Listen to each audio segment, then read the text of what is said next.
Olá, eu me chamo Sabrina, eu sou aluna da Universidade do Estado de Santa Catarina, sou voluntária no Programa Institucional de Iniciação Científica do projeto coordenado pela professora Denise de Prevenção e Combate à Corrupção, a contribuição da sistematização dos dados relativos aos atos de improbidade administrativa da jurisprudência do Tribunal de Justiça de Santa Catarina, dos anos de 2015 a 2017.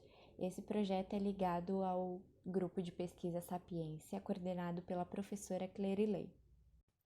Dentro do escopo desse projeto, eu fiz um recorte de como o compliance, ou também chamado de programas de integridade, podem contribuir para dar mais legitimidade às ações dos agentes públicos. O Brasil possui uma legislação de responsabilização dos agentes públicos para atos cometidos contra a administração pública. Essa lei é a Lei 8.429 de 92, é a chamada Lei de Improbidade Administrativa. Improbidade administrativa não tem um conceito, uma definição fechada, porém nos artigos 9º, 10º e 11º da legislação, ela exemplifica, dá um rol do que seriam algumas condutas praticadas contra a administração pública. Só que nesse meio, alguns agentes que não necessariamente pratiquem atos ou decisões com dolo e má-fé possam vir a ser responsabilizados por tais atos por não saber como se portar em algumas situações que não são previstas nas legislações. Nesse contexto, a gente tem a figura do compliance, que tem origem numa palavra inglesa, to comply, que significa o ato de cumprir, de estar em conformidade com normativas e legislações, tanto internas quanto externas à instituição. Essa ideia de um sistema de normas e regulamentos surge no ano de 1940, derivado do Acordo de Bretton Woods, inicialmente para a regulamentação da política econômica internacional. O primeiro país a fazer a adoção de uma sistematização de normas e regulamentos é os Estados Unidos no ano de 1977. No Brasil, a partir dos anos 90, as empresas que trabalham no âmbito internacional começam a fazer essa adequação. A ideia do compliance surge, então, na administração privada e só depois começa a ser instituída na administração pública. O compliance no sistema normativo brasileiro é inserido através da Lei Anticorrupção, a Lei 12.846, inicialmente no âmbito privado. A legislação traz o programa de integridade como uma forma de reduzir as sanções a serem aplicadas nas empresas privadas. E o decreto 8.420, em 2015, traz o detalhamento sobre os programas de compliance.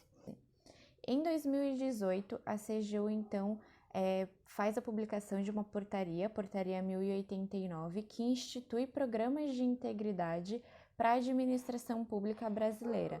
A portaria, ela coloca um passo a passo e como que os órgãos devem fazer para instituir o programa de integridade nas suas instituições, no seu dia a dia.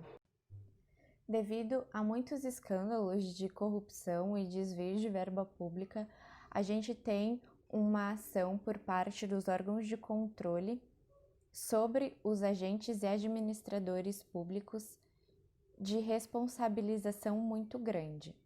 Fernando Vernalha, ele começa a chamar esses acontecimentos de administração pública do medo. E ele coloca que instalou-se o que se poderia denominar de crise de ineficiência pelo controle.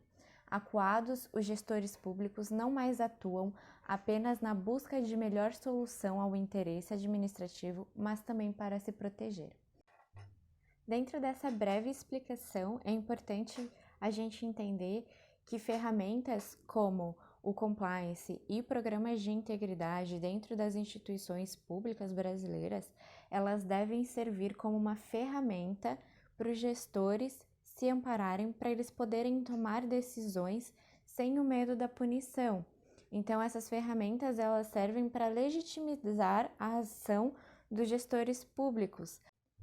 Cabe aqui a ressalva que a atuação dos órgãos de controle são sim importantes para a sociedade brasileira, mas que uma atuação excessiva de controle sobre a ação de administradores públicos, a ponto de amarrar essas decisões, acaba trazendo mais ineficiência para o setor.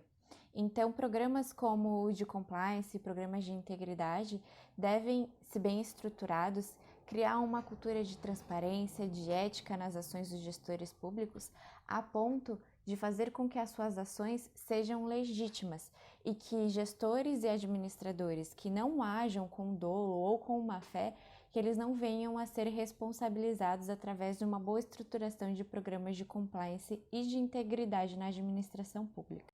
Feita essa breve introdução de alguns conceitos importantes, no projeto de pesquisa de prevenção e combate à corrupção, ainda estão sendo finalizadas as análises de 263 acórdãos, onde pretendemos identificar quais ações poderiam ser enquadradas como administração pública do medo.